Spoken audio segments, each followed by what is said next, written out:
Ed Morrissey of HotAir.com filling in for Hugh Hewitt today. America is definitely back, and we're still hearing how that is working out for America. For Donald Trump, you just saw him there on the screen. Donald Trump, of course, made that declaration in his non-State of the Union address. It wasn't technically a State of the Union, a speech to the joint meeting of Congress. But this is a tradition that goes back several presidencies now to do this in the first weeks after inauguration. And Donald Trump announced that America is back. We actually have two new developments on that just broke in the last hour or so. One is that a group called Venture Global is just inked a deal to build the largest North American plant for liquid natural gas. They're going to start building that plant to generate all sorts of new energy and new resources here in the United States. At the same time, there's another company called CMA that's going to build, it's going to invest $20 billion in shipping infrastructure here in the United States. So that's just within the last hour or two, perhaps. That's announcements that have come from the White House, of course, and that's on top of the announcements that we got with chip manufacturing earlier this week, $100 billion investment in chip manufacturing. We're already seeing all sorts of people trying to get their money into the United States for investments. And of course, the reason why they're going to try to get into the United States is because Donald Trump is making sure that that investment really needs to take place here in order to create jobs here in the United States. That's not the only development that we've seen today from Tuesday night's speech. People might recall that Al Green, a Democrat from Texas, stood up and shook his cane at Donald Trump and was yelling something at Donald Trump. I'm not even sure if anybody really still to this moment knows what exactly Al Green was saying, because Al Green didn't have a microphone. And for some reason, Democrats thought that this was going to be a great way to counter, to obstruct, to somehow diminish Donald Trump's presence and speech at Congress. Of course, that didn't happen. Donald Trump gleefully spent the next 100 minutes after that delivering his speech, obviously to great enthusiasm from the Republican side of the chamber, not so much from the Democrat side, and in fact, rather infamously, in some cases, not from the Democrat side, including when he was talking about some very heartwarming stories, none of which were actually terribly political, and Democrats refused to even stand up and applaud people like DJ Daniel or the young man who was approved for entry into West Point. All sorts of these different moments that Donald Trump was able to more or less isolate Democrats as the 20% party in an 80-20 America. But let's return back to Al Green, because Al Green had to face the music rather literally this afternoon. He's faced a censure motion. The Republicans brought a censure motion. It actually passed on a bipartisan basis. 10 House Democrats crossed the aisle to approve the censure motion on Al Green. And frankly, these weren't even necessarily moderate Democrats. These were Democrats from New York and California, not necessarily even Democrats that are going to be worried about their position in the midterm elections next year. But clearly we're not happy with Al Green's stunt. And Democrats, do you think Democrats might have learned a lesson from that? Well, let's take a listen and a look. We'll go to cut number 10. This is the censure motion and the way Democrats reacted to it this afternoon. Is that he will call Congressman Green to the well. Oh, there we go. Let's listen in. To answering present. The resolution is adopted. Without objection, a motion to reconsider is laid on the table. The House will come to order. The House will come to order. Shh. Will Representative Green present himself to the well?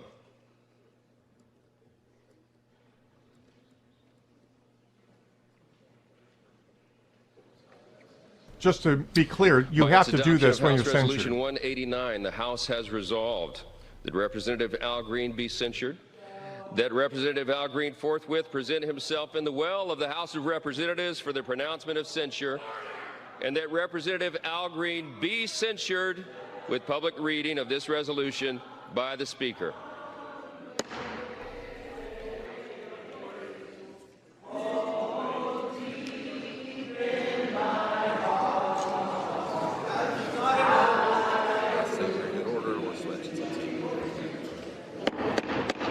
House to come to order. The House to come to order.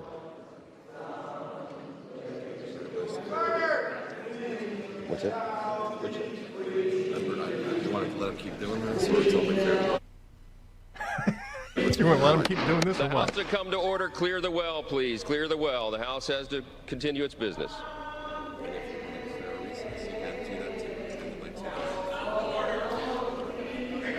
Just say the House is in recess.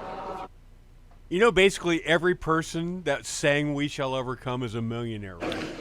Pursuant to You know, Clause 12. exactly. I'm not even sure what it is that they're over. overcoming, Dwayne. I mean, they're overcoming The oppression of living in a dictatorship. the oppression of behaving properly. When you invited somebody to your to your event to speak, I mean, Donald Trump was invited. In fact, presidents have to be invited there in order to speak because of the separation of powers doctrine. It's not appropriate for presidents to just show up, knock on the door, walk in, and take over a session of Congress.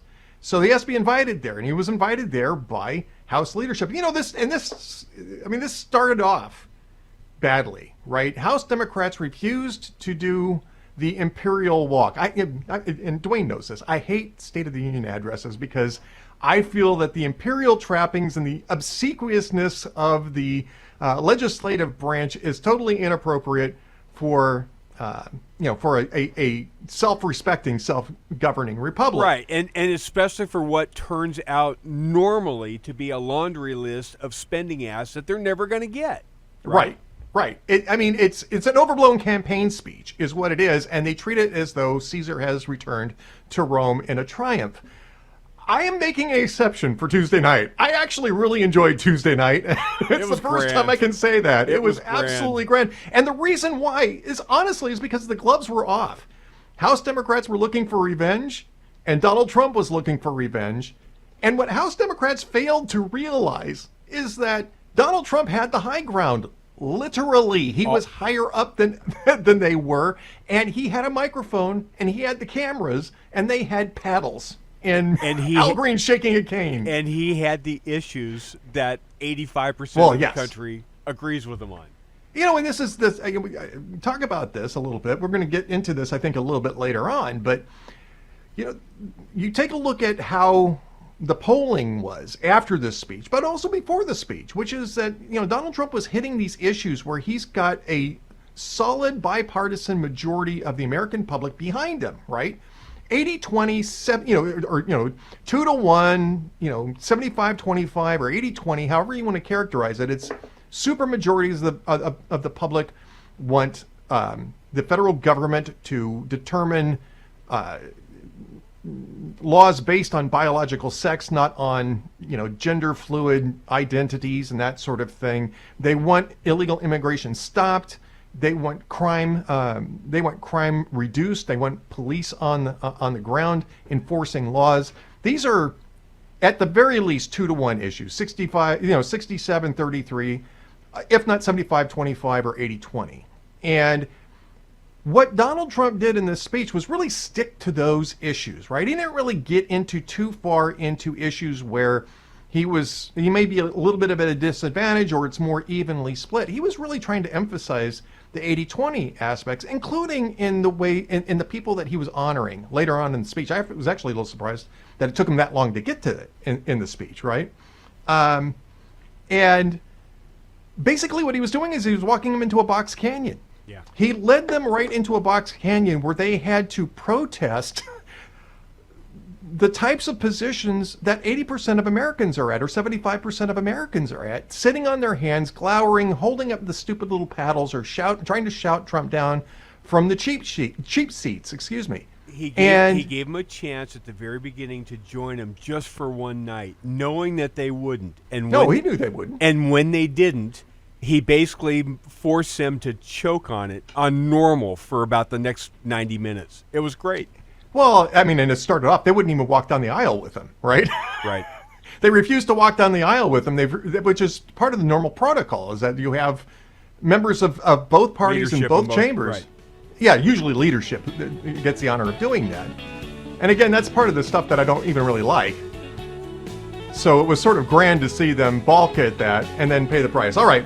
When we come back, we're going to be talking with John Ashbrook, who's the Ruthless podcaster, White House correspondent, talking about the speech and the reaction and the Democrats' reaction and the reaction to that. And another man who's got great faith is John Ashbrook, podcaster for Ruthless, White House correspondent at John Ashbrook. Hey, John, it's great to talk to you today. Man, great. So great to talk to you, Ed. Just a treat. And I mean, I love Hugh to death, but the opportunity to spend a little bit of time with you is better than spending time with you. Don't tell him I said that. Well, hey, it's in the vault, man. Everything here is in the vault. Hugh's not listening, so we can say anything we want to. John, let's talk a little bit about the reaction and the reaction to the reaction from Tuesday night's speech. You know, I didn't go into it with, I think it was just explained, I didn't go into it with great expectations because I generally don't like these types of events, but oh my goodness. I mean, that was actually, I am so glad I didn't miss that. And I was hanging on every word throughout the entire broadcast. And I think that from the reactions that I've seen, from the polling that I've seen, I think that the American public responded to this pretty well too. But I don't think Democrats have gotten the message. What was your take on the speech? What's your take on the reaction? Well, the president was, of course, outstanding. It was very funny. The whole speech was so masterfully written and delivered in a way that only he can deliver it. But the way Democrats reacted was just shocking. I mean, everybody heard the rumors ahead of time that they had all these antics planned and they were going to have noisemakers or signs or they're going to walk out or whatever. I don't think anybody expected the antics that we saw with the cane and Al Green and then people just standing up and disrupting nonstop. I talked to a couple of Republican senators who were sitting there in the chamber. And as you know, Ed, it's a very, very small room. Everybody's sort of on top of each other. So when Democrats are yelling and screaming their heads off, it's hard to hear what the president is saying. And only a showman of his caliber is capable of standing and delivering through all of that. And it seemed like it really seemed like it fueled him, to be honest with you. I mean, it seemed like the more he got from Democrats, the more he was just going to keep pressing their buttons. And everybody at home watching was so glad he did.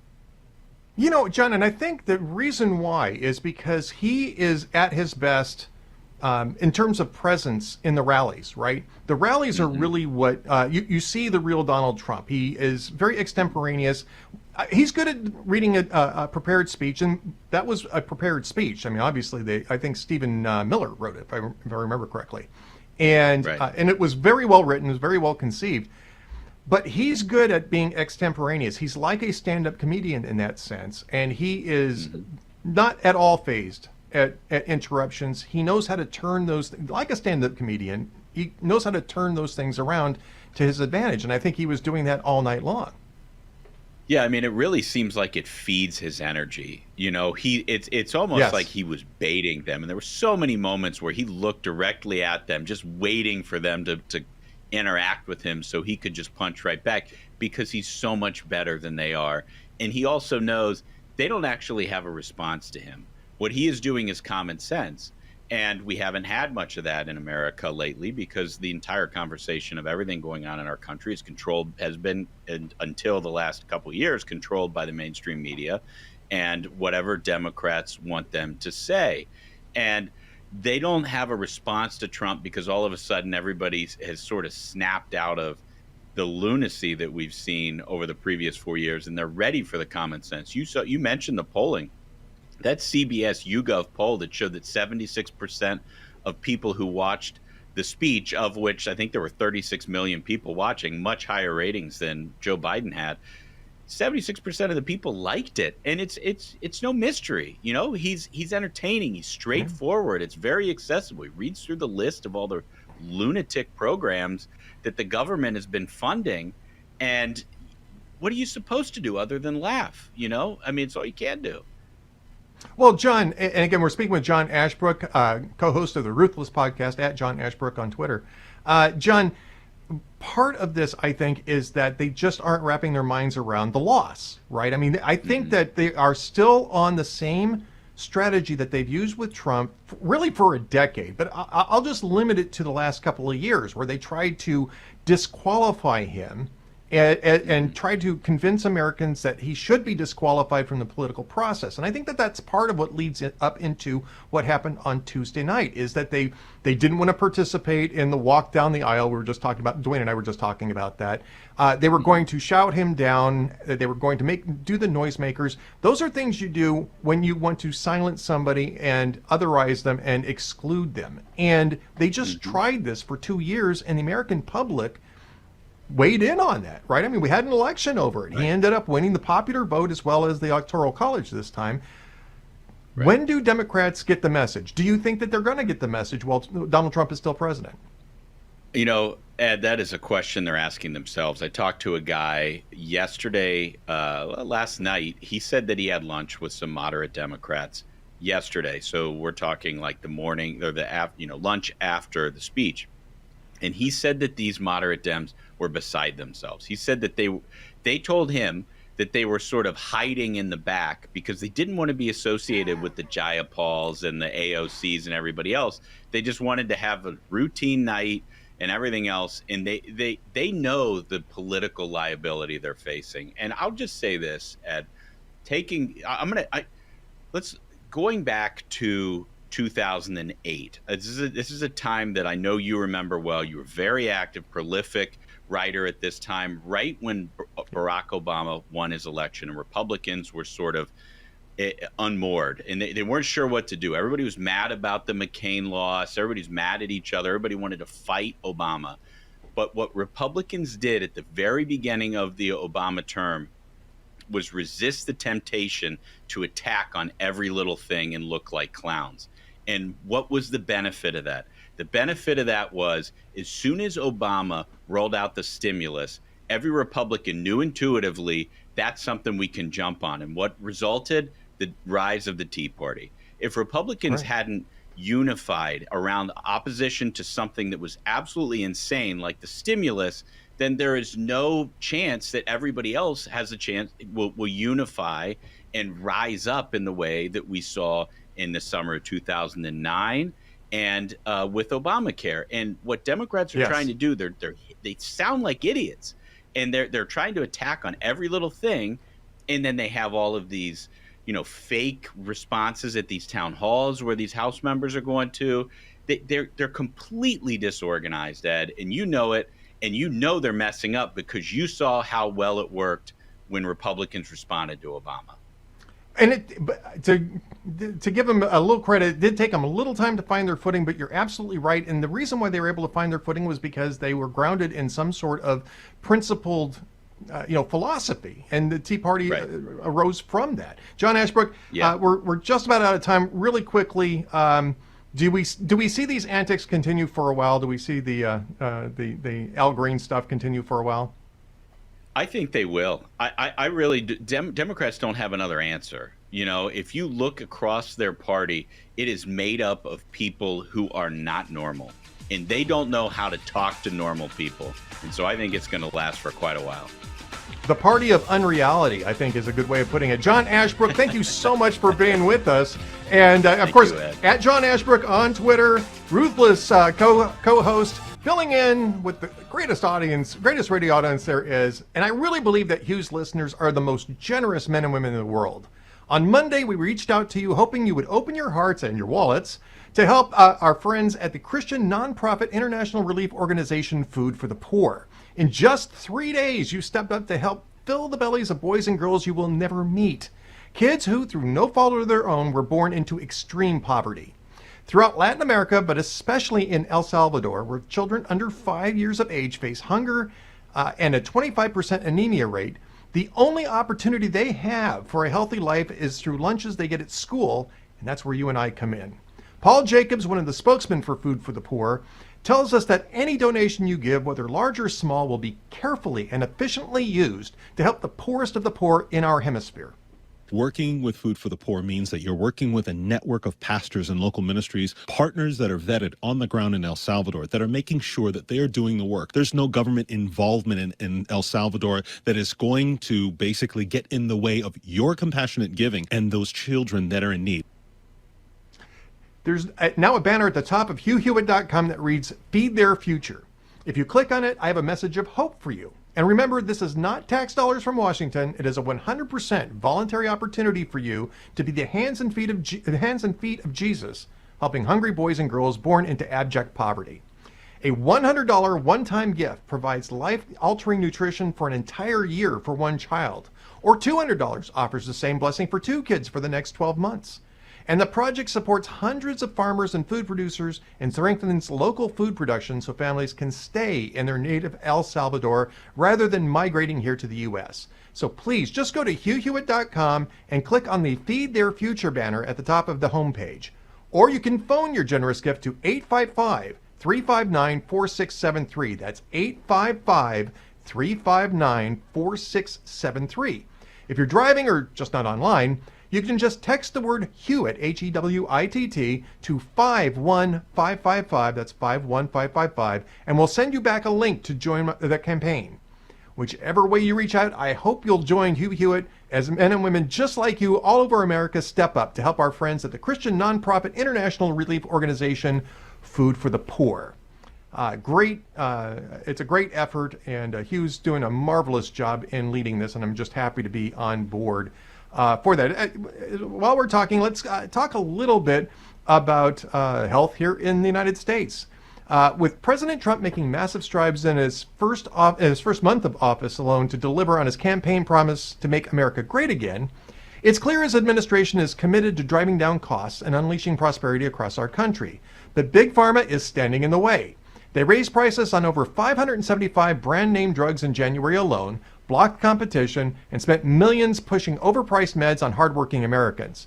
Now they're pressuring Congress to implement mandates that will undermine the one real check against drug companies and ban the very market-based incentives that help employers and families save on prescriptions and healthcare costs. Even worse, Big Pharma wants to strip American employers of the freedom to choose health benefits that work best for them. Their proposals could hand Big Pharma a $32 billion money grab at the expense of American employers and families. Conservatives for Lower Health Costs warns Big Pharma is not on our side. They fought against solutions to lower drug prices during Trump's first term, opposed RFK Jr.'s nomination to AHS to make America healthy again, and now they want even more government control over the private healthcare market, interfering with President Trump's promise to cut prescription drug costs.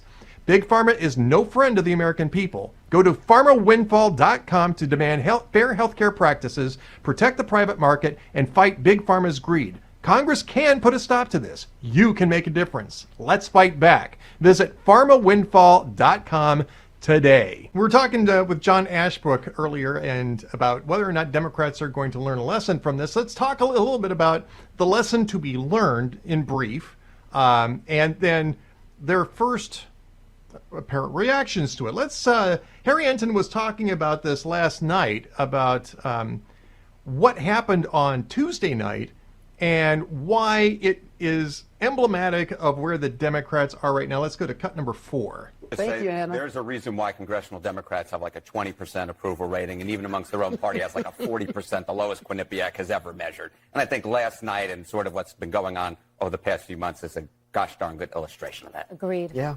You think it's pettiness, Julie? Agreed. It comes off as pettiness. Well, and I don't even think it's really the pettiness, right? I mean, certainly there's the pettiness. It's the pettiness in pursuit of what, though? It's in pursuit of this radical unreality, right? Where there are, 47 different genders, and where, the science is different than actual science, and where everything is going to end unless you have government control of everything, and this sort of shrieking hysteria that is behind the left. And so that is one piece of this. But just so that we can close the loop on pettiness, we have to talk about this cringe video. And both Dwayne and I have seen it. We're both writing about it today at Hot Air because it really just is cringy. And I don't know how much of this is going to come across on audio. But the setup here is that House Democrats, a handful of House Democrats, I think there are 6 of them here, all women, are doing a takeoff on the video game Mortal Kombat, which is so hip and part of today's scene that it was actually launched in 1992 and hasn't really been relevant for about 20 years. But Mortal Kombat it is. That's this video here. Let's go to cut number 3, just to go through this. Choose your fighter. You've got, and if you're listening to this rather than watching it, the way this works is you have these fighters that come down, and you can choose one of the fighters in Mortal Kombat, and they drop down from the top of the screen, and they're doing this sort of sparring motion or fighting motion, and you're supposed to choose one of these as your fighter, and it will have their characteristics underneath. And so one of these is Judy Chu's, it says too sweet. Susie Lee, one of her things is 2 sprained fingers. I mean, they literally are turning themselves into avatars instead of serious people. It's not even that they're turning themselves into avatars. It's that, when was the last time Mortal Kombat was was relevant? I mean, this is sort of the Steve Buscemi gag, right, from 30 Rock. How do you do, fellow kids? Yes. With the T-shirt that says Rock Band on it. I mean, it's so cringy. It is so bad. It is. It's the infantilization, or at least that's a better way. It's a condescending way to treat your voters. That this is the type of thing that you think that they're going to respond to, and I guess maybe there's a few people that will think, "Oh, this is kind of funny. I used to play that game, when I was 12." But most of the rest of the people, first off, most of the rest of the people aren't even going to get the reference. I'm actually surprised I still get the reference. It's been a long time since I've seen Mortal Kombat. But I mean, it is so desperate. It's so desperate for this sort of weird, strange hipness that politicians really shouldn't reach for. I mean, if you get it naturally, that's one thing. But if you're trying for it, you're never going to grasp it. And it's just this desperation. Let's go to the Scott Jennings cut, because I do want to get to the Scott Jennings cut. We got time for it in this segment. Scott Jennings is trying to talk about why the Democrats, why people on the left are just not getting the moment. That's cut number 9. Well, I think they acknowledge as they go. They've obviously updated the information they've put out on their website. And I think they have some political leash here to make a few mistakes, because people look at this government. I mean, today we spend about $6.2 trillion. In 2019, we spent $4.45 trillion. How did we go from $4.5 trillion to $6.2 trillion? Tax just cuts, the last 5 CRs. years? No, this is spending. This is federal spending. And so, and on the VA memo, these mistakes are impacting everyone's lives, like literal lives. On the VA memo that we've been talking about, these job cuts. If you read the memo, they're going back to 2019 staffing levels. The VA operated in 2019. We somehow lived with those staffing levels. Yeah, but you know it was passed in between then, the PACT Act, which was to help burn pit victims. I know. That's why it expanded. I know, but here's the point that Republicans are making. Yeah, but that's making. more people who needed eligibility, who were eligible to. Do we need 70,000 federal workers to cover it? My question, and what the Republicans are asking, is simply this: is it not possible for us to approach getting back to 2019 spending levels, or maybe did we go too far with the size of government? It always gets bigger. It never gets smaller. There will be sob stories. There will be sad stories. But overall fiscal health of this country matters. It can't be a talking point that these are sob stories. These are, again, people's livelihoods and also the health of this country, right? They have some of these mistakes that people keep talking about are gutting our agencies that are taking care of, I don't know, paying attention to the bird flu, Ebola, these things that actually can have detrimental impacts on the American people. We have Ebola in the United States? Well, we are helping the world be a safer place as well, Scott. I mean, on the bird flu, we did. Biden slaughtered all the chickens. I don't know if there's any left to kill. On that note, come on, Scott. It was a bloodbath. You all love that word. You can laugh about this, but these are things that people are actually scared about. I mean, measles is coming back. There's so many things that are happening that our federal government makes sure. You're saying Elon Musk caused the measles? I'm saying what is happening in this government right now with Donald Trump appointing. You saying Donald Trump caused the measles? I am saying that what is happening in this federal government under Donald Trump, allowing Elon Musk and allowing all these people that he appointed to run this government like this, is actually making us unsafer for the American people. This is it's more of the scare tactics. It was a few years back that Remy, who does videos at Reason, did this video called "You're All Gonna Die." And that's what this is, this idea that you have to have every single federal bureaucrat that we've got, or we're all gonna die. Anytime you try to talk about cutting spending, everybody's gonna die. I mean, it's absurd. And to talk about, well, these are people's livelihoods with federal taxpayer dollars. This is not a welfare program. We should have a government that's right-sized, not a welfare program for full employment for bureaucrats. I mean, it's an absurd argument. America's back. Unreality has not yet been cast aside, however. If you want to know how Democrats are handling America being back, they're still trying to struggle to grasp reality, and we're going to take a look at a really short clip here. Let's go to cut number 11 from MSNBC. Like, a blatant disrespect for the House, and it wasn't coming from Representative Green. It was coming from the men behind him on the right side who were telling him and yelling, "Sit down." I mean, it felt like I was watching something in a history class of racists yelling at an elderly black man challenging the president of the United States not to cut medical care for the sick. What? I'm assuming that most of the people here have were either watching this live when it happened or have seen the clips of it since then. And I would suggest that you watch the whole clip in context from the time Al Green stood up to the time he was escorted out of the room. And you tell me if he was just trying to have a conversation with Donald Trump or if Donald Trump was yelling at him. Everybody else who watched this unfold saw Al Green get up, shake his walking stick at him like Abe Simpson from The Simpsons, shaking his fist at a cloud, and yelling something at Donald Trump, trying to interrupt his speech. And you can see it here in this clip. He's on his way out. He kept shaking his walking stick at him and yelling. And this was Donald Trump's speech. This wasn't a debate on the House floor. They weren't telling him to sit down and shut up because they're racist. They were telling him to sit down and shut up because it wasn't his turn to talk. He didn't have the floor. According to the procedure, the Robert's Rules of Order, the parliamentary process that is used in both the House and the Senate, you're not supposed to get up and speak if you haven't been recognized by the chair. And this was not a legislative session. It was a joint meeting. Nobody else had the floor, which is the reason why they're telling him to sit down and shut up. And it's the reason why the person who did have the authority to speak was Speaker Mike Johnson, under whose authority this meeting was being run, was telling him to sit back down. He didn't have the floor, and Donald Trump had the floor. And Donald Trump isn't yelling at him. Donald Trump wasn't even talking to him. Donald Trump was still was delivering his speech. He was ignoring him.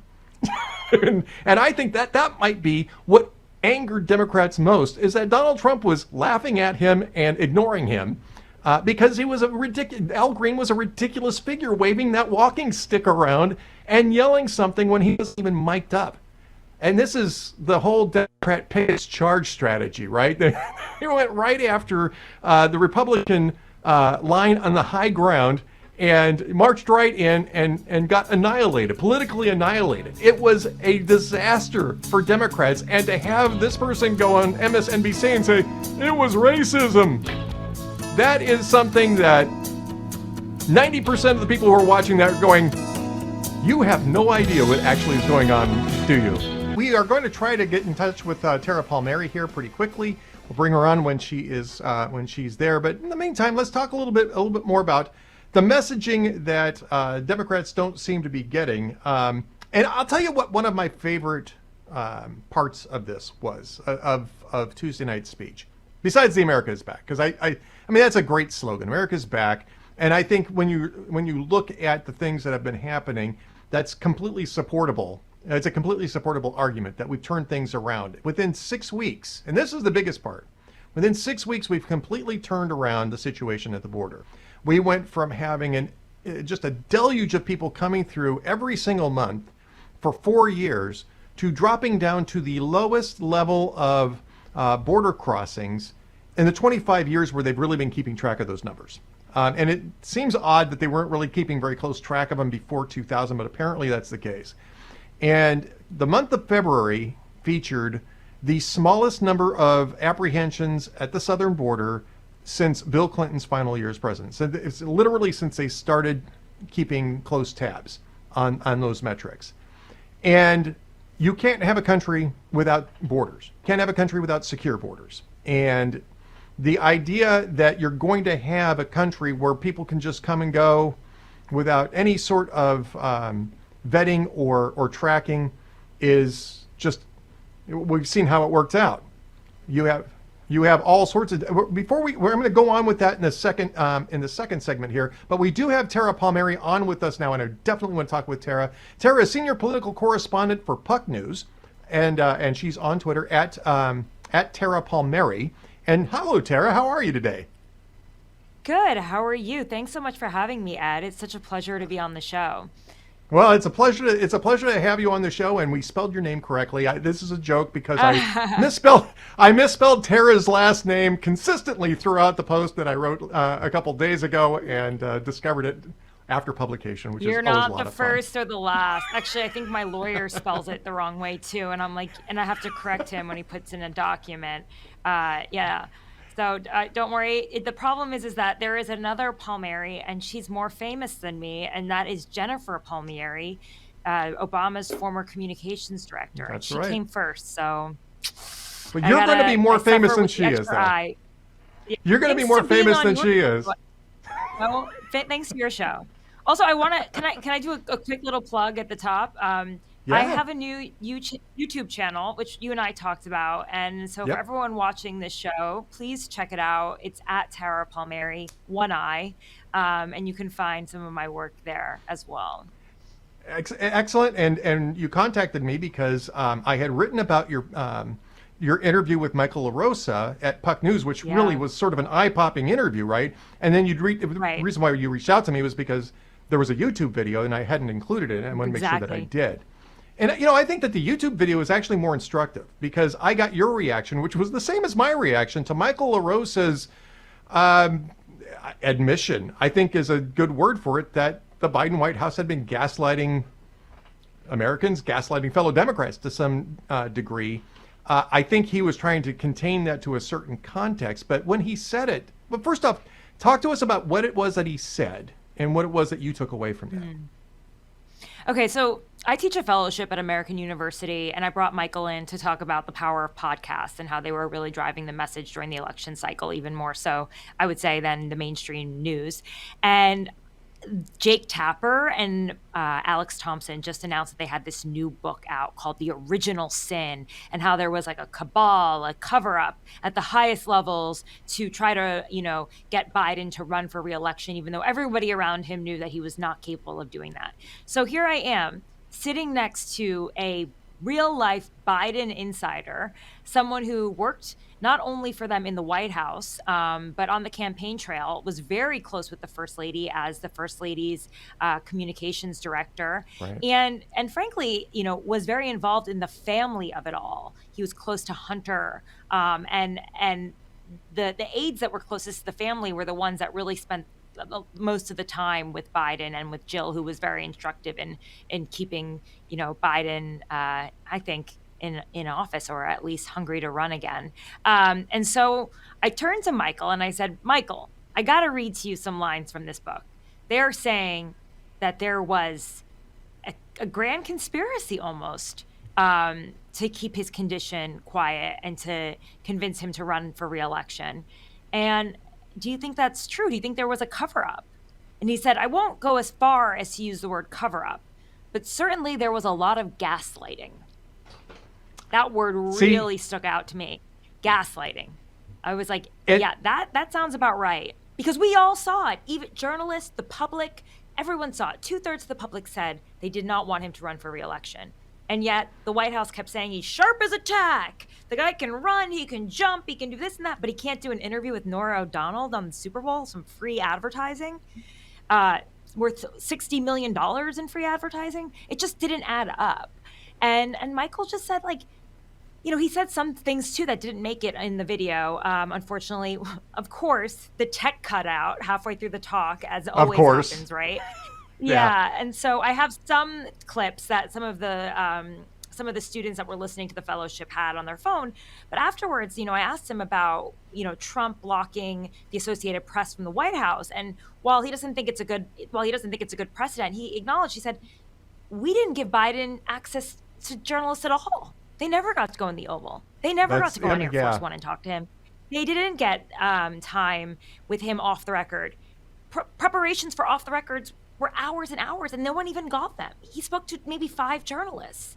And the lack of access was the problem, and they had zero goodwill. That was the one point that LaRosa said, that once Biden was cooked, they had, after that debate, there was zero goodwill with the press, and they just ran over him and destroyed him politically, and there was no saving him. And that's why you can't play those games.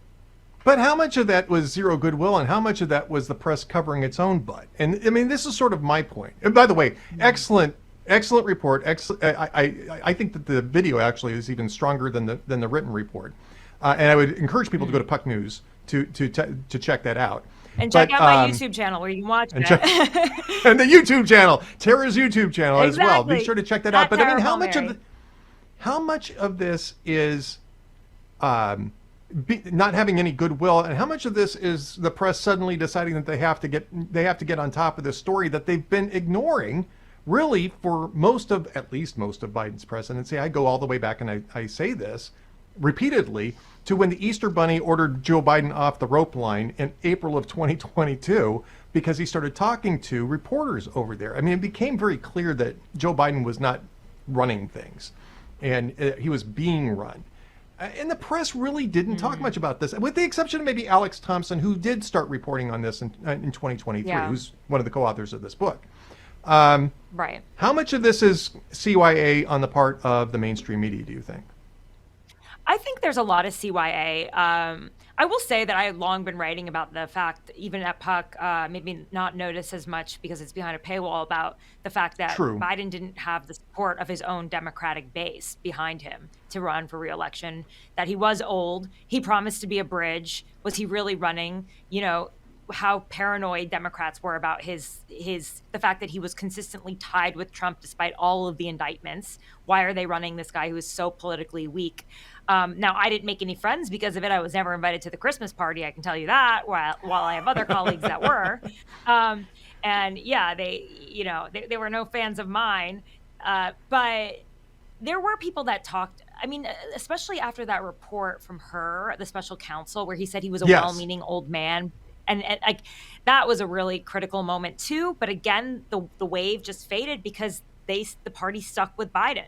That would have been an opportune time for them to have a moment of truth and been like, okay, this is not going to work out. If this special counsel that we decided was fair and judicious, and we talked him up because of that for so long, is saying this, like, we have to be able to trust this guy. But then you had the chorus on MSNBC and CNN and everywhere saying, no, this guy, he's a partisan hack. It's like, that's the same guy a year ago you had decided was, a true straight shooter. So that was very, telling as well. And I just think, the one thing that LaRosa said to me that really stuck out was that he was shocked that there was going to be a re-election from day one when he walked into the White House. Yeah. His chief of staff, Anthony Burnell, who has been actually kind of targeted by Republicans right now for knowing about Joe Biden's condition. Unfortunately, Tara Palmieri of Puck News, that's puck.news. She also has her own YouTube channel at Tara Palmieri. And we're talking about her interview with Michael LaRosa of the Biden White House and his admission about gaslighting on age. And you were just in the middle of a point, and I'm sorry I had to interrupt you because we had to sell stuff. But I want to get back to what you were saying. So I'll let you. Got to keep the lights on. So tell us. Let's bring this point back up again. I'll let you start where you left off. Yeah, I mean, so LaRosa mentioned to me that he was surprised, frankly, on his first day in the Oval Office, that his boss, the chief of staff, Anthony Burnell, said something like, well, when we go into the re-elect, and he said, what do you mean the re-elect? That everybody had assumed that was close to the Biden family, that he was going to run for re-election in 2024, when he had really run on the idea that he was a bridge candidate, right? I mean, there was really not a lot of support for Biden in 2020. He barely won the nomination without the help of, Clyburn in South Carolina, who really shored up the nomination for him, he just never really had the support of the Democratic Party. And the selling point is I'm the adult that's going to come in and clean up this COVID mess and get us back on track. Things are going to be less chaotic than they were under Donald Trump, which obviously did not end up being the case with the hectic, withdrawal of Afghanistan. I could keep going, right? But there were many people around Biden who actually did not believe the bridge story. And these people were the closest to Biden. Anthony Bernal was Jill Biden's chief of staff. He and Annie Tomasini, they were with the Bidens after hours. I had heard early on that Biden needed to, sort of not work after 5 or 6. He needed to spend time relaxing, spending time with his family, watching golf. There was an awareness that they couldn't really quite overwork him in the way that most presidents are around the clock. And this was part of the duty of taking care of the family was left with these two aides. And that's why you heard a lot of Republicans saying at the time, we want to bring them before Congress and really question them on the extent of their, I guess you could say, I don't want to say I mean, I don't want to accuse them of doing anything illegal. You know what I'm saying? But in the I get that. The fact that, you know what I'm saying? But they were clearly a part of concealing from the public the condition that Biden was in. And right. I think we got to be careful about. I think we got to be careful about making allegations of illegality until we get more of a look in. But the fact is that nobody's actually looked into this. And in your interview with LaRosa, I mean, these concerns didn't just crop up the day after the election. He was talking in 2019 that he knew that Biden wasn't able to keep up on the campaign trail, and that they were having to not mention what Jill Biden was doing because it would make it look like Joe Biden wasn't up to the task. And so, I mean, this kind of even predates the Democrat primary in 2019 and 4 years later. Yeah. And I'm curious as to if Michael LaRosa even talked about this. 4 years later, the Democrat Party ends up cooking the rules to prevent a serious challenge in a primary that might have clarified all of these issues before a June 27th, presidential debate on live TV, and might have convinced them that it was time to step away. So first off, did LaRosa talk about that whole process where the Democrats just sort of made sure that there was no challenge to Biden, and what did that look like? I don't think he was involved at the highest levels of power when it came to sort of making sure the party poobahs like Clyburn in South Carolina, and at that time the third ranking member in the House with a lot of power as the leader of the Congressional Black Caucus, made sure to deliver South Carolina. I mean, Biden did not win the first 2 primary states. By no means would you think he would go on to take the nomination in 2020. Right? Yeah, in 2020. But I mean, in 2024, there wasn't. I mean, they made sure that there was no competition at all. And I find that. They didn't. Even, they changed the calendar again to start with South Carolina. Yes, so they clearly understood that if they did not have that support from the internal party politics, they couldn't win, and that just does not look democratic. And that's the problem. Like the Democrats could not win the moral argument while Donald Trump was being prosecuted for 5 different, felonies or whatever it was. I don't know if they were felonies, but you know what I'm saying? Like, he was under indictment. Yes. And they could not actually claim a moral argument when at the same time they had gone, like, Trump was, despite that, he still won the nomination democratically. Well, whereas, I mean, and there was robust competition, at least in the first couple of states, and then after that, it became very obvious that Donald Trump was going to just go on to win the whole thing. And other than Nikki Haley, everybody else dropped out. But he was at least being challenged, and the Republican Party didn't change the rules to either lock him out or lock him in. And this is the point. This is the part where I think we really kind of do need an investigation, because that involves people's voting rights and involves people's ability to challenge incumbents in elections. I'm not saying that it has to be a criminal investigation, but I think this really needs to be investigated more thoroughly. And again, we're speaking with Tara Palmieri. Puck.news is where she writes, and she's got her own YouTube channel at Tara Palmieri on YouTube. I mean, Do you think that this is a good, maybe an investigative journalism, at least for investigative journalism purposes? And if so, who is best positioned to do that? Because I'm a little skeptical that Jake Tapper at CNN is best positioned to do that. And we got about 30 seconds, I'm sorry. You know, I really think it's all in the public domain. Like, I think it's pretty open. Everyone knows that this was a decision by the party poobahs to change the calendar. Everybody knows that this was fears that that no one could beat Trump but Joe Biden, or at least that's what Biden's people said. This was flexing by the highest levels within the White House that controlled the DNC and then therefore controlled the calendar. I don't think it's like that much investigative journalism. I don't think it's like follow the money. There's some Gazprom, Russia, connection there. It's just merely people wanting to hold on to power for as long as possible. Once they get into that White House, it's hard to give that badge up. I can tell you Tara that. Palmieri, at Puck News, Puck.News, at Tara Palmieri on YouTube. Thank you so much, Tara, for being with us. I really believe that Hugh's listeners are the most generous men and women in the world. On Monday, we reached out to you hoping you would open your hearts and your wallets to help our friends at the Christian nonprofit international relief organization Food for the Poor. In just 3 days, you stepped up to help fill the bellies of boys and girls that you will never meet, kids who, through no fault of their own, were born into extreme poverty. Throughout Latin America, but especially in El Salvador, where children under 5 years of age face hunger and 25% anemia rate, the only opportunity they have for a healthy life is through lunches they get at school, which is where you and I come in.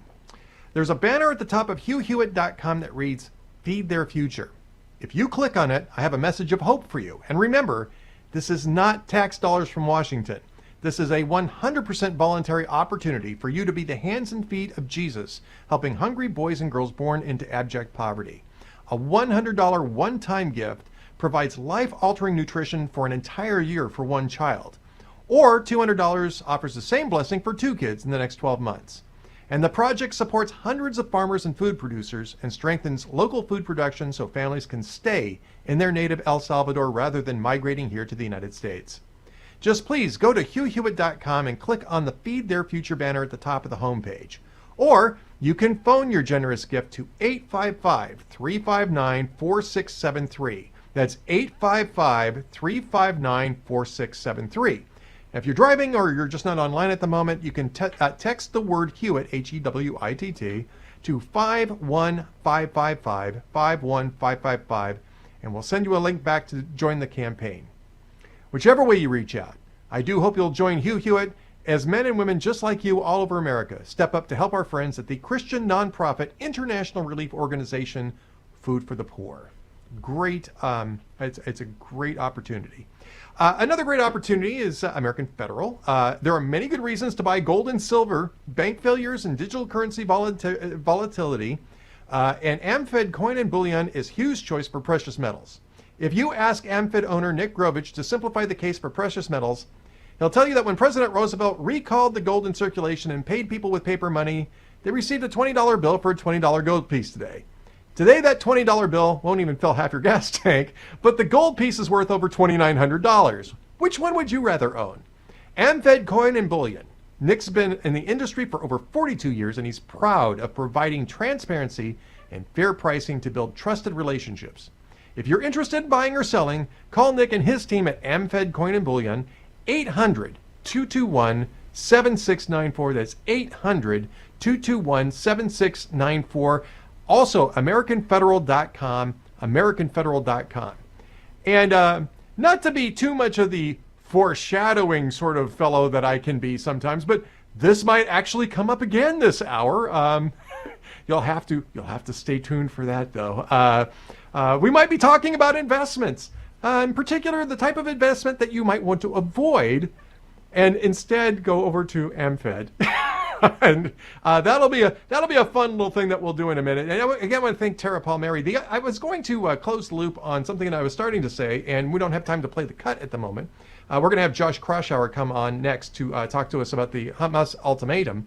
But Ron DeSantis was talking about it. I was talking about this, is that besides America is back, the line I like best was, all it took was a change of president. All we needed was a change of president. And Trump was making this point during the speech was that Democrats were saying, oh, we have to pass more laws. Oh, we need more money. Oh, we have to accept a level of, migrant flood that was that we've never had to accept before, simply because that was the best America could do. And Donald Trump said, no, all we needed was a president that would enforce the border and provide America the security it needs and deserves. And I like that line. And I think that that was actually the line of the whole night, other than Mike Johnson ordering Al Green off the floor. That might have been the line of the night. I lied. That was actually the line of the night. Joining us right now is Josh Kraushaar, editor-in-chief of Jewish Insider, JewishInsider.com, and at Josh Kraushaar on the Twitter X. And I get this bulletin every morning from Jewish Insider. It's absolutely part of my prep every single day for all the writing that we're doing at hotair.com.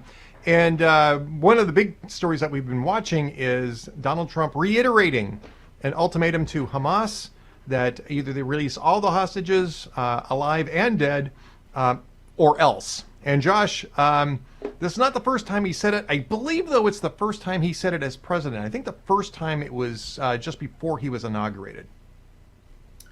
Yeah, and it came after Trump met in the White House, Ed, yesterday with some of the hostages who suffered just unspeakable maladies at the hands of Hamas. And I think the emotion that Trump felt immediately spurred him to write that statement. And we're in a very perilous time where Israel is threatening to go back and send more IDF troops into Gaza to try to wipe Hamas out.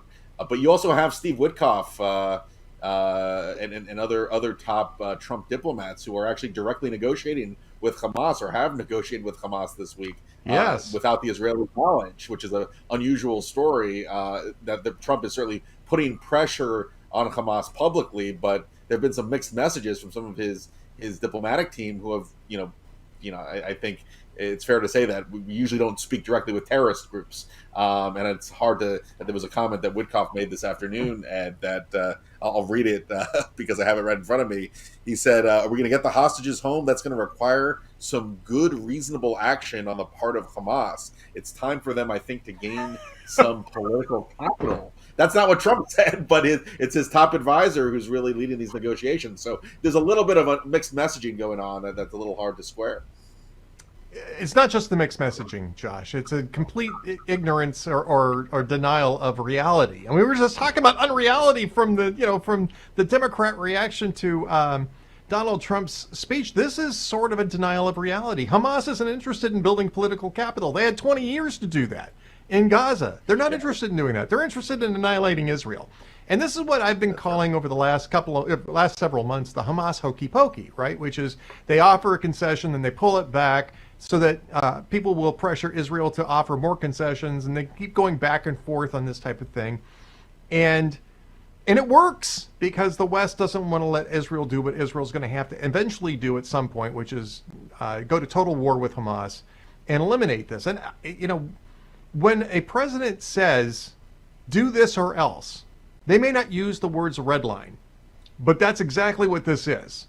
And when you say that now twice, once just before become president and now while president, that's a red line. And if Hamas doesn't respond to that, he's going to have to do something. Is he prepared to do something? Based on the idea that they're talking to Hamas and Steve Witkoff is saying, well, we're looking for them to build political capital. I mean, that does not fill my heart with a whole lot of confidence that these guys are going in the right direction here. Well, look, there's a weird sort of split screen with the first 6 weeks of the Trump administration, where this is a president and an administration who likes to cut deals, but as you said, Ed, there's just no dealing with terrorists that are they want Israel's destruction. That's their goal, and they never ever wanted to compromise off of that. And anyone who's paid attention to Hamas since October 7th and well before October 7th knows that reality. So there is you see this in the context of Russia and Ukraine. Russia still wants to destroy Ukraine. Like that is who Russia is. And I think there is this eagerness to cut a deal, or think that there are equally legitimate partners on both sides. No, usually in foreign policy, there's a dictator or a bad operator, and then there's your allies. Yeah. And it's standing by your allies and speaking out and being tough against the enemies. I mean, I think that's sort of the playbook that has always worked for American foreign policy. Well, I'll say this. I think there's a little bit more room for nuance in the Russia-Ukraine thing, because, and I think that there's some room for compromise there on both sides. There's no room for compromise between one party that wants to annihilate the other, regardless, and it's their religious belief that they have the right to annihilate them. I mean, there's no dealing with that. And we know that because we've gone through this now. This is the ninth formal ceasefire that Hamas has signed with Israel that it's violated. There was a ceasefire in place on October 6th, and they violated it to conduct this grotesque massacre of Israelis in southern Israel.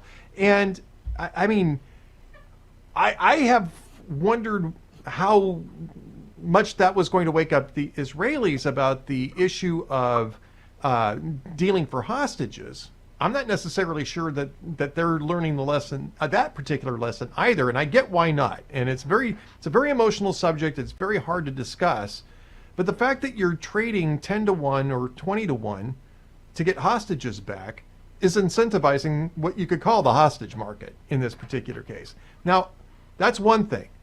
The Americans dealing with Hamas so that they can become a political party is an unreality that's even farther off the scale here. And what happens if Hamas doesn't do anything? Is Trump prepared to deliver on the or else? What are you hearing on that? Well, look, I think sometimes the public statements and private deliberations are often not the same. Right. And clearly, the action taking place, the decision to have Adam Boehler, one of another Trump trusted negotiator, to sit down with Hamas directly, suggests that they do want some kind of deal. And we also know that in the right after Trump took office, we know that Witkoff went to the Middle East and frankly pressured Bibi to finish the first phase of the deal and to get the hostages home. So there has been this eagerness for a deal. Trump doesn't like wars. I don't know how eager he is privately to see things, to see the situation where Israel can go back into Gaza and deal with Hamas again. That could be something he's trying to avoid. Israel is also, the politics of Israel are also quite interesting, Ed, in that, I think right now, if you look at Poland, the majority of Israelis do want the hostages to all come home, and they're willing to make some frankly painful concessions. And Bibi understands this very complicated politics because he has a very right-wing coalition, but the public support has been actually moving against him when it comes to, avoiding another war and actually getting the hostages home. Josh, unfortunately, we're out of time. Go to JewishInsider.com. Follow Josh on Twitter at Josh Kraushaar. I have some sad news for you. We were just talking about AmFed, right? We were talking about AmericanFederal.com and the necessity to make wise investment decisions. And if you are investing in precious metals, those are wise investing decisions. If you are investing in, say, Hunter Biden art, that's not a wise investing decision. I know that a lot of you will be heartbroken to hear that Hunter Biden's art isn't selling very well anymore since his daddy's not president. He has had to withdraw from a lawsuit that he filed against a Trump aide because he can't pay his attorneys anymore. And I have to just read this because this is just amusing. In the 2 to 3 years prior to December 2023, I sold 27 pieces of art for an average price of $54,000 and some change, and since then I've only sold one piece of art for $36,000. Similarly, for my book sales in the 6-month period before this, before 2023, right, September 2023, he'd sold 3,100 or so copies of his book, but since then only another 1,100 were sold. Given the positive feedback and reviews of my artwork and my memoir, I was expecting to obtain paid speaking engagements and paid appearances, but that has not happened. Go figure. I think that Hunter Biden was counting on Dad getting elected to a second term. Dwayne, what do you think? The grift that was Biden Inc. for 4 years, and then for 8 years as VP before that. The grift that came off of that. We read Peter Schweizer's book, right? I mean, we know how much money roughly Biden Inc. brought in, and it was generational wealth, right? Oh yeah. Well, they filtered it through 20 different LLCs, at least 20 different LLCs, of course, right? So, but it was still generational wealth, right? Right. And Hunter Biden literally blew through all of it. If you saw the pictures from the laptop, you understand that ain't the only thing he blew.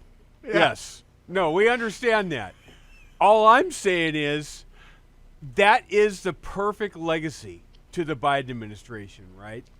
Only this administration, only this family could make that much obscene amount of money off of a public office doing grift and be completely busted.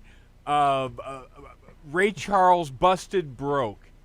Charles busted broke. That's exactly what it is. In 7 weeks. In 7 weeks.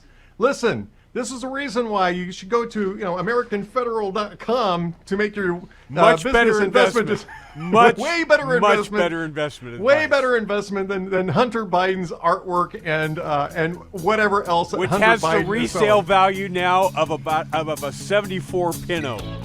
It's exactly with the gas tank still unmodified. One of the smartest people in the media is with us right now. Selena Zito, my friend, Washington Examiner, Washington Post columnist at Zito Selena on Twitter, is joining us right now from the road, because where else would Selena be joining us from? Selena, welcome to the show.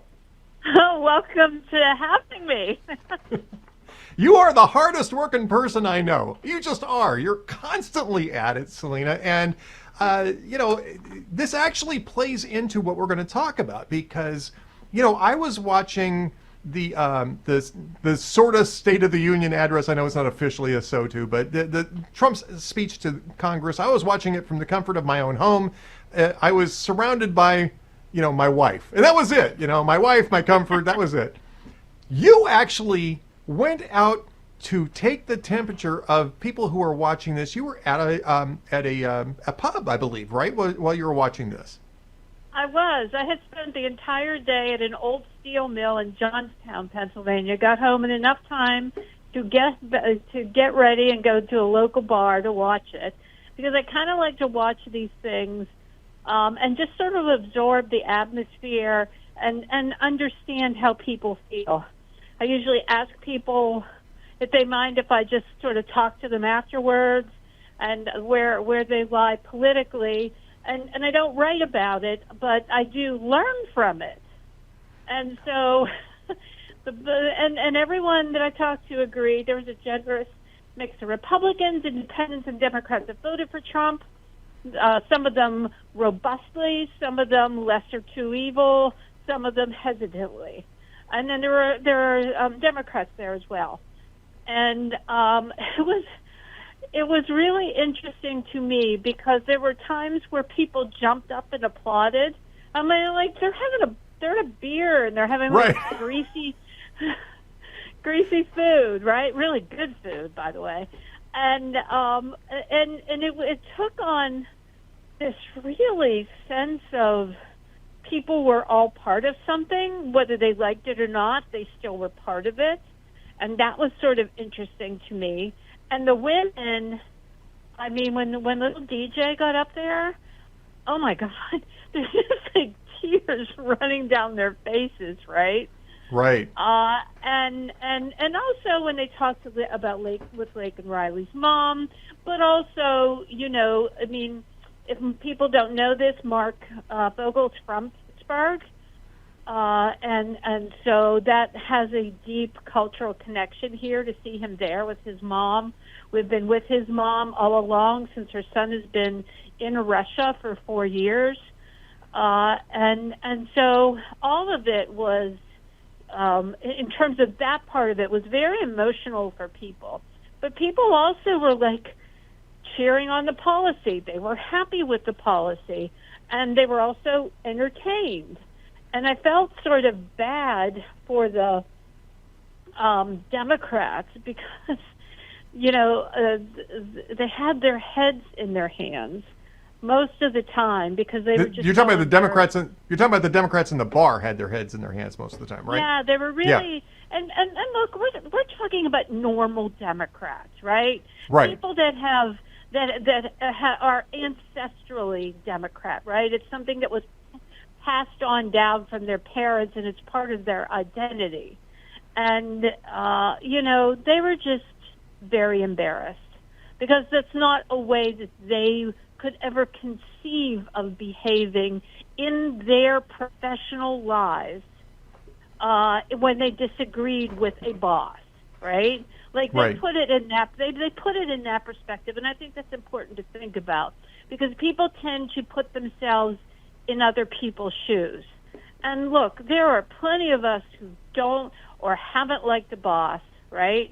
And they don't like what the boss is doing, but they certainly don't behave poorly, right? Right. And that's how, and so that's what it translates. And I don't think Democrats in D.C. understand it, but that's how it's translated to someone back home. It's not like, oh, you're being a fighter, or oh, you're the resistance. No, you're being a bit of a pill. And I mean, I can think of other words to say, but I'm just... Well, we're on the air, so yes. By the way, I just would like to take an opportunity here just to remind everybody that I love all my bosses at Salem, and so now, please, Selena, keep going on about. I mean, honestly, I'm joking around. Obviously, I do love working here. It's a great place to work, but even if it's not your boss, and I would argue that, of course, they don't see Trump as their boss because it's a separate branch of government, and their bosses they don't have bosses. It's 535 people who are their own bosses, basically. And so even apart from that, though, there's just a certain sense of decorum and decency that I think most people understand. They invited Donald Trump to do this. This is a planned event. He's going to deliver a speech. He just won an election. He just took office. He's talking about things that are clearly popular with a large part of the population. And to treat him as though he is illegitimately presenting himself to members of Congress is sort of ridiculous. And, and I think it just looks bad. And I'm actually heartened by the fact that people see that in ordinary settings, even people who don't necessarily like Donald Trump. They totally see that. And what's really interesting to me is one guy said what John Fetterman said the next day. Yes. He said, my party makes Donald Trump look very presidential. And he goes, and I didn't think anybody could make, and he doesn't like Trump, right? The guy that I'm talking to. He goes, I didn't think anybody could make Trump look presidential. And he goes, look, I didn't vote for him, but there were a lot of things that he said that I support, and I know that are good for my neighborhood or good for my community, or good for my family, and to just sit on your hands was one sort of set of appalling when there were things like border security that you could have stood up for, or reducing crime. Like that's a gimme. He was literally handing you things you could support that are bipartisan, and you couldn't do it. But to not stand up there for a little boy battling brain cancer, or a young man going off to West Point, or the mother of a young lady that was murdered by someone who had no business being in this country and had a criminal record. These are all 90-10 issues. Yeah, exactly. And we're speaking with Selena Zito at Zito Selena on Twitter. I want to read you something that Ro Khanna just tweeted out maybe about an hour ago, and I know that you probably haven't had a chance to see this because you're on the road, you're working. Like I said, hardest working person in America, Selena Zito. Ro Khanna, who's a Democrat representative, I think in Democrat leadership in the House, tweeted this out. Jim Barrett, a flight attendant, politely chased me down at Chicago airport. Quote, "Sir, I am a Democrat, but the way the party behaved was embarrassing, made us look heartless. I don't care who is up there. You stand for the boy with cancer. Be more rational and get your act together." And then he followed it up with another tweet that said, he explained to him, some of us actually were standing and applauding, but yes, he understood the criticism. And I think that the fact that Ro Khanna is tweeting that out is a rebuke to the other members of his caucus. I think he is sick of this. John Fetterman speaking out against it. And I mean, the whole thing looked completely, what's the right word for this? Juvenile. I mean, these people don't want to engage properly unless they're in charge. It's authoritarian. I don't think we should insult juveniles that way. I'm sorry. I mean, my congresswoman, who always gives me something to write about, Summer Lee, voted F Trump. So, okay, I mean, she has become so, I don't know what's the word. I hate the word toxic because that's a chemical, but maybe that is the reaction to her. She has become so toxic in our district that people have gone to other local members of Congress, also Democrats, Chris Deluzio, to get things like Social Security and Medicare taken care of, you know, as part of the constituent services, because they just are so unnerved by her behavior and her focus on ideology. Well, Selena Zito, we're just about out of time here, and you are out of time. You got to get back on the road and do some of that great reporting that you're doing for the Washington Examiner. At Zito Selena on Twitter X. She's great. She's the hardest working reporter out there. Joining us now, Bethany Mandel, Stolen Youth co-author, Mom Wars Substack co-founder. At Bethany Shondark is where she's at on Twitter. Bethany, first off, great to see you again. And I want to talk a little bit about the Trump's ultimatum to Hamas, but I'm also a little interested in a story that just broke, and I'm not sure that you've seen it yet, which is I guess the State Department is using an AI investigation to find the people who are foreigners who are generating these pro-Hamas protests to figure out whether or not they can eject them from the country, apparently. Marco Rubio is doing that. Mark Caputo is the one who reported that, by the way. I should say that at Axios.com. So first up, let's talk a little bit about Trump's Hamas ultimatum, and then talk a little bit about this, about the protests. Yeah. So the ultimatum was, I wish that I had a time machine and I could have the American president say it on October 8th, 2023. Yes. It was really powerful, I think, for the president to sit in the Oval. So immediately preceding that Truth Social tweet, I guess, that he did, he met with about a half dozen returned hostages. Noah Argamani, who was rescued back in June, and then the remainder, were reunited with their families as a direct result of President Trump's inauguration. That was when all of these new hostage releases started. They hadn't happened in over a year. And so I think it was really powerful for the president to sit there and see the faces of these people who he was responsible for saving. And these hostages shared with him the stories of what happened to them in captivity and the horrors that they faced. And, the president sat there knowing that, they still had friends, the people that were there still had friends and family who were left inside. And they were, some of them, Ali Sharabi, when he came out just 3 weeks ago, he looked like a Holocaust survivor. And he found out when he came out that his wife and 2 teenage daughters were murdered on October 7th. And he got on a plane to talk to the president 3 weeks later because he's so motivated to rescue the friends that he made in those tunnels because he knows how bad it is inside. And so I think that all of that was a motivating factor for the president to say, enough is enough. Game is up. We have to get these hostages out. Before we go off of that, are you concerned at all about the reports that the administration's been trying to negotiate directly with Hamas? I was talking to Josh Kraushaar about that a little bit in the previous hour, and to me it sounds like the type of mixed messaging that Hamas is usually pretty adept at manipulating. I was a little concerned when I heard that, and after that got reported is when the ultimatum was issued. So I'm not necessarily sure where we're standing right now. Ultimately, the United States president has the utmost responsibility to American citizens. And there is an American citizen, Eden Alexander from New Jersey, who is still alive.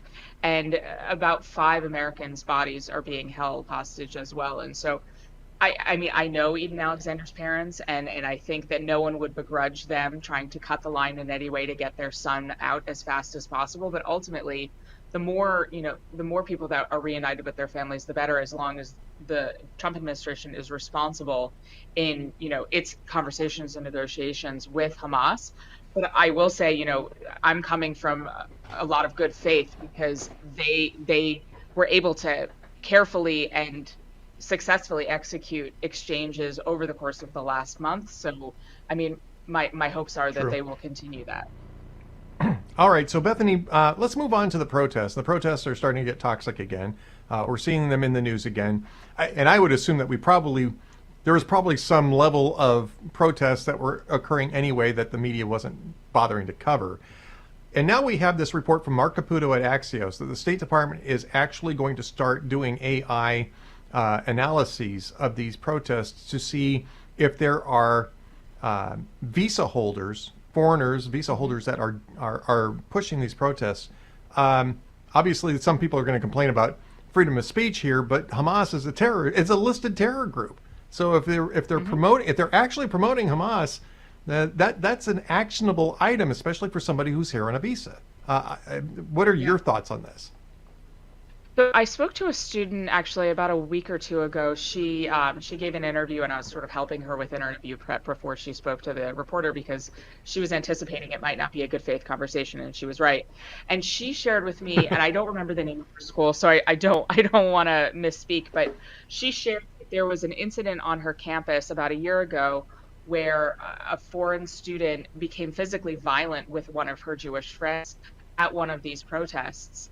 And the Jewish American student, was afraid to be on campus thereafter. And the foreign student received a suspension and then was back on campus the next semester.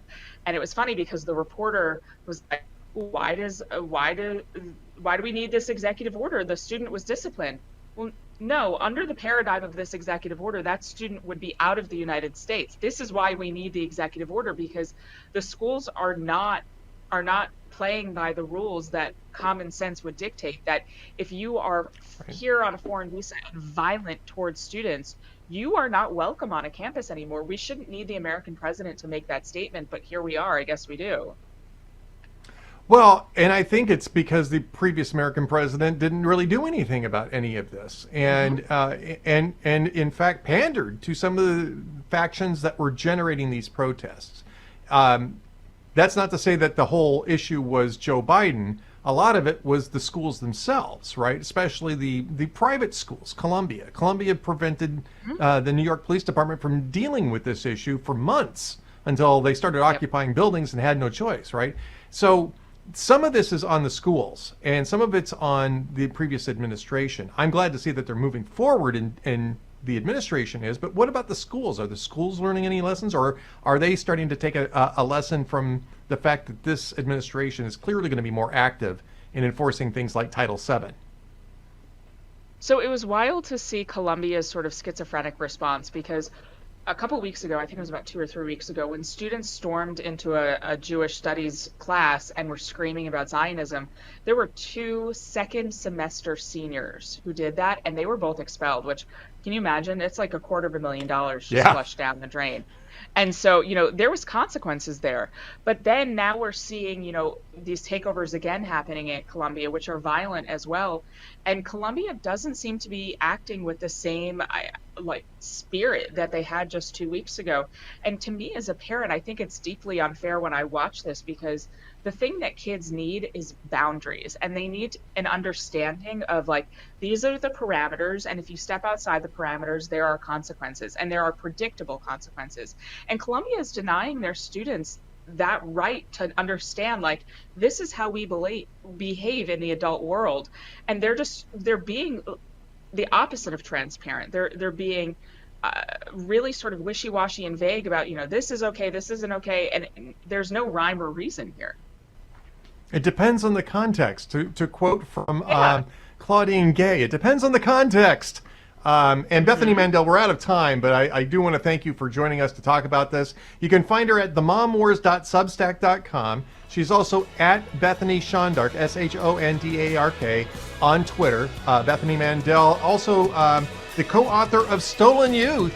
So be sure to read that book as well. Thank you so much for being with us. I was just tweeting back at Hugh Hewitt today. I'm filling in for him today about thankful for being able to join the smartest audience in radio. And I also think that this is the most generous audience in radio.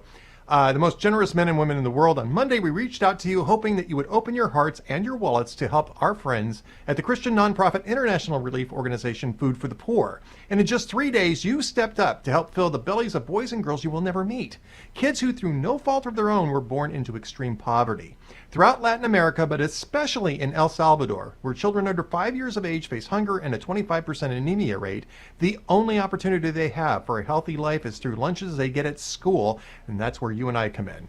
Paul Jacobs, one of the spokesmen for Food for the Poor, tells us that any donation you give, whether large or small, will be carefully and efficiently used to help the poorest of the poor in our hemisphere.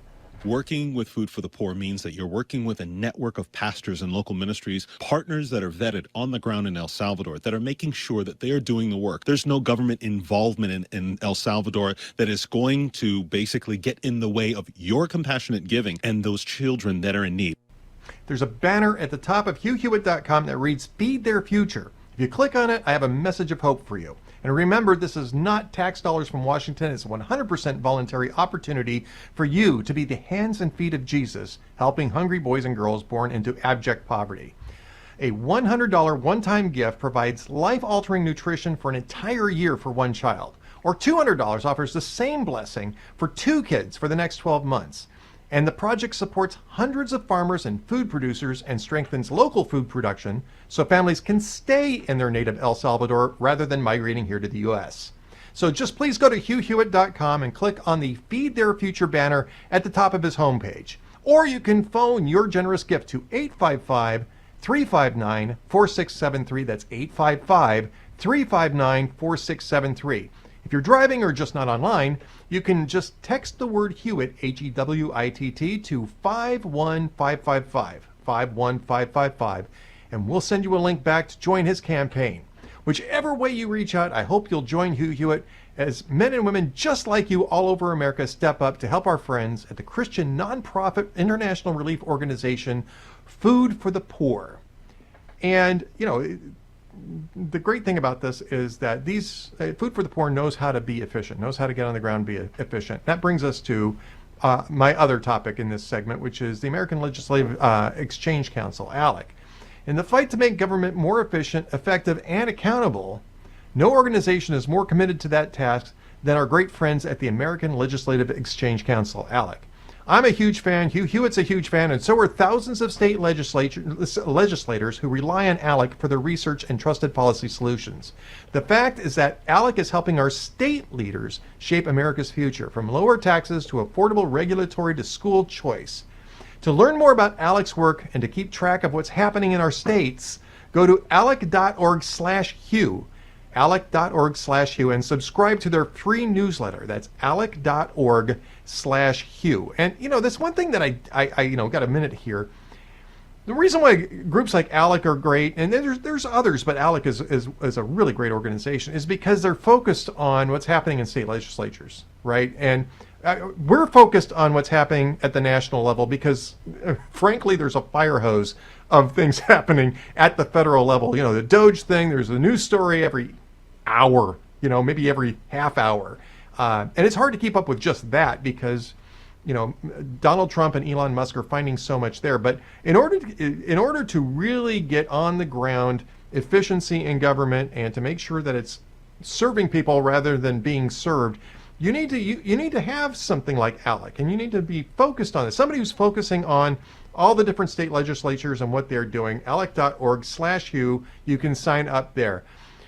When we come back, we'll be speaking with Jim Talent. I think I'm going to try to talk more about Ukraine and China in the next segment, so be sure to stay with us. Joining us now is Jim Talent, the Reagan Institute chairman of the National Leadership Council, at Jim Talent on Twitter. And we got a whole bunch of different things that we can talk about. One of the things that we haven't talked about much yet on this show today is the issue of Ukraine, Russia, and China. The issues, I should say, of Ukraine, Russia, and China. And they're all a little bit different. China kind of popped to the top of the list here, though. Yesterday sort of suggested that if Trump wants a war, they're ready to fight it. Obviously, there's the issue of the new tariffs.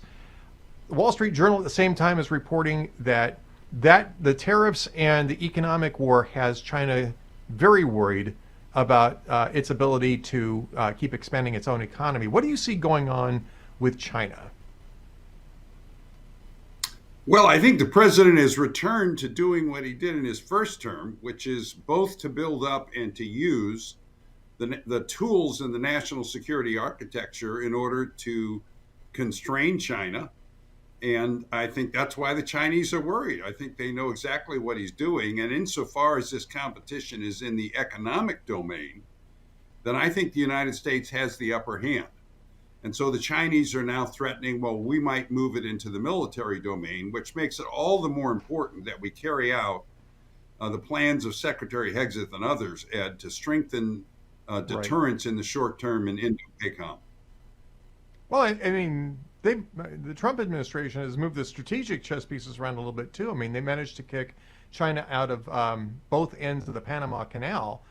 They had used their, I believe that was part of the Belt and Road Initiative, right? Was getting the, control of those ports, and within a couple of weeks, Donald Trump had convinced the company that controls those ports, which is partly owned by China, to sell off to American investors instead. Now, I don't know if what the timing of that sale is going to be, but clearly the Panamanians understood where Donald Trump was coming from, and I don't know that China would have allowed that sale to go through unless they felt that they didn't have any other choice. No, they didn't have any choice, and you're right about what they're using the Belt and Road program for. Now, I don't care what roads the Chinese want to build in Montenegro. As a matter of fact, if they want to waste their money building that kind of thing, I'm all for it. But the two things that do concern me, and I concern the administration, are their control of digital infrastructure in countries, because if they control the digital infrastructure, then they'll control intelligence and other security aspects. But then also what you've mentioned, they're very heavily invested in ports. Some of them they outright run. I mean, the last time I checked, they owned or they ran or were heavily invested in over half of the world's ports. So the Trump administration has started on that program, and the Panama Canal was the first and the best place to begin. So yeah, that was a good move. Look, we're going to see this chess game between the Trump administration and Beijing going on for quite a while. I'm quite confident that the president will use our economic tools well. And he issued an executive order on investment. We could do a whole program on that, but it was really good. And what he's saying is, look, we want investment from friendly countries in the United States. We're going to make that easier. We're going to strengthen the controls against investment from adversaries. And obviously he was aiming at China. And most important of all, he said, we're going to really look at our outbound investment to China. Because, Ed, we've been once again, when I was in the China Commission, I went and I tried to brief my old colleagues, and I said, look, just for once, can we not give our adversaries the tools, the finances that they need to destroy us? I mean, just for once, and the Trump administration is now operationalizing that. Well, it's sort of like the old saw about capitalists selling you the rope that you can use to hang them with. It's just, I mean... Exactly, right. And again, we're talking with Jim Talent. Right. Yeah. And so, part of what's happening here is, we're not, I don't know, you can call it a Cold War, a competition, or a gray zone conflict with China, whatever you want. The truth of the matter is that the old national security architecture was developed for the Cold War, and a lot of it is still fit for purpose, but a lot of it isn't. And so Trump and his people, Mike Waltz, especially Rubio, and yes, Hegseth's going to be involved in this, and Ratcliffe, and Tulsi Gabbard, they're going to both strengthen it, but they're also going to change it to adapt it for this competition in the 21st century. And I say more power to them. And the good news about that, Ed, is I think they're going to have a lot of bipartisan support in the Congress on it. We got a great chairman of the Intelligence Committee in the Senate now, and I'm looking for good things along those lines. So I don't want to make this whole thing about China, but I do think that this is an interesting point. I mean, we've really moved over the last 30, 40 years very far afield from the Monroe Doctrine, right? Where, this hemisphere is ours, the old world needs to stay out of it. Is Trump looking to rebuild a version of the Monroe Doctrine for the 21st century? Yeah, I think he's looking to be very active in the Western Hemisphere. And in a surprising way, I mean, if you look what he's done with the tariffs, now I think that's mostly an economic move. And by the way, Ed, I agree with his basic principle that we ought to move towards reciprocity. I mean, why should we have a 2.5% tariff on European cars and they got a 10% tariff? I am concerned that at a certain point, he needs to be more predictable and methodical with it, because as you know, the one thing that paralyzes economic growth, business investment, et cetera, is too much uncertainty. So in other words, the businesses need to know how much, where they can get inputs, how much they're going to have to pay. So I know why he's doing it. And you notice he delayed it again. I don't know that it'll ever go into effect. But I do hope that, Kevin Hass and others are saying, Mr. President, we got to let these business people know how much things are going to cost. So, let's try and be a little bit more methodical about this. Well, yeah, if tariffs are good policy, then put them in place. If they're not, then not. And if you're just using it for negotiation, that's understandable too. But you're right, there's a reliability issue here that goes on there. Right. Jim Talent, unfortunately, we're out of time. We didn't even get to Ukraine. I apologize for that. But be sure to go over to the National Leadership Council. He's the Reagan Institute chairman there. At Jim Talent on Twitter, X. Follow him there. Brilliant guy, and he's got his finger on the pulse. I'm telling you that right now. I got to give a shout out to one of the other Salem hosts here, Charlie Kirk, who actually got a chance to sit down with Gavin Newsom on, I don't know if you know who Gavin Newsom is, but he's a famous podcaster in California. Apparently he doesn't have anything else to do. But Charlie did a great job with Gavin, by the way. And Politico actually picked up on this because Gavin Newsom is now suddenly backpedaling away from the whole transgender, biological males competing in women's sports, or at least that's what he wants people to think. And so Charlie was on there challenging him and oh, you guys have good point. Oh, well, there's fairness, et cetera, et cetera.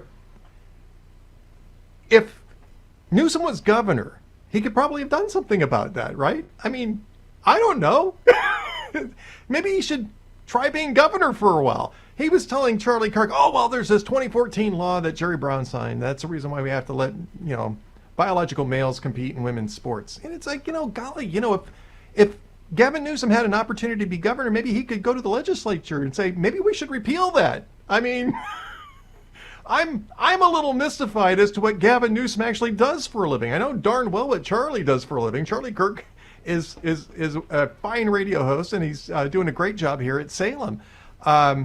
And I think when you look at this, Politico's got this up there, and people are saying, oh, well, Newsom is moving to the middle. Newsom is listening to the people. He's not doing anything. He's paying lip service to this. He hasn't lifted a finger to protect women in sports. This is the same week, of course, that, all of the Democrats in the Senate refused to vote for a bill that would protect women and girls in sports and in locker rooms and their private spaces by making it a federal law that you couldn't have biological males compete in that, and or at least a federal regulation, which would trigger at least some sort of cutoff for spending in that. And so Gavin Newsom, who's clearly trying to tee up a presidential election run in 2028, and who else is going to run, right? I mean, take a look at the vast wasteland of the Democrat Party right now. The ones that refuse to stand up for a 13-year-old boy battling brain cancer, and tell me who's the leader of the party, who's even on their bench. Josh Shapiro in Pennsylvania, they wouldn't even put him on the ticket with Kamala Harris last year, when he might have been able to do them some good. So Gavin Newsom's being greasy. He's greasy Gavin, still greasy Gavin. He's not doing anything as governor, but he is launching a great new career as a podcaster. And so I think that's good for Gavin, not good for California. But don't buy this, oh, I'm moving to the middle thing for a moment. Not for a moment. If he was moving to the middle, he'd actually take action to repeal that 2014 law and protect girls and women in sports and in their personal spaces. Gavin Newsom is greasy.